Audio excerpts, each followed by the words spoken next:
అదే RTV app వార్తల్ని క్షణాల్లో చదివే అవకాశం ఉంటుంది. ఒక న్యూస్ పేపర్, ఒక టెలివిజన్ ఛానల్ మీ చేతుల్లో ఎప్పుడూ ఉంటాయి.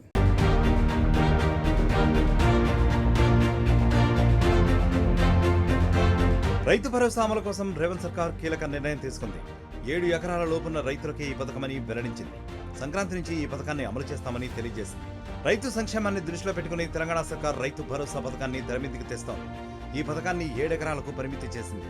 ప్రధానమంత్రి కిసాన్ యోజన పథకం తరహాలో దీనిని అమలు చేయాలని భావిస్తోంది. కుటుంబాన్ని యూనిట్గా తీసుకుని గరిష్టంగా 7 ఎకరాలకే ఈ పథకాన్ని వర్తింపజేస్తోంది.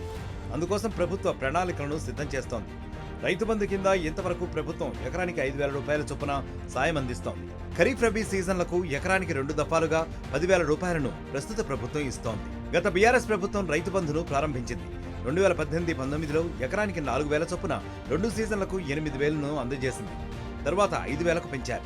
ఇదిలా ఉంటే రేవంత్ రెడ్డి అధికారంలోకి వచ్చాక రైతు బంధు పథకాన్ని రైతు భరోసాగా మార్చింది.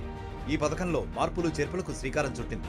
అర్హులైన రైతులకు మాత్రమే ఈ పథకం ద్వారా సాయం అందిస్తారు. సాగు భూములపై సమగ్ర నివేదికలను జిల్లా అధికారుల నుంచి సేకరించింది. సాగు భూములకు మాత్రమే ఈ పథకాన్ని వర్తింపజేయాలని నిర్ణయించింది. బీడు భూములు, కొండ ప్రాంతాలు, ఫామ్ హౌస్లు ఈ పథకాన్ని నిలిపివేయాలని నిర్ణయించింది.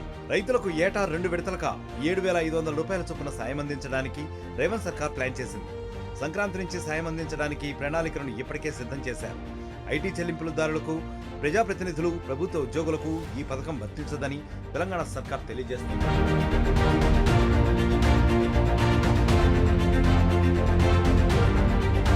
మరిన్ని వీడియోస్ కోసం ఛానల్ ని సబ్స్క్రైబ్ చేయండి. లేటెస్ట్ అప్డేట్స్ కోసం వాట్సాప్ ఛానల్ ని ఫాలో అవ్వండి. ఆ లింక్ డిస్క్రిప్షన్ లో ఉంది.